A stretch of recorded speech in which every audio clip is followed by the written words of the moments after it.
Mayong buntag mga kapobre na dayta karon sa atong tispan diri sa ubos sa tilapia. Nga dili ni siya semento mga kapobre.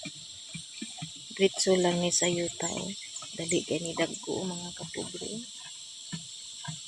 Ano mga kapobre.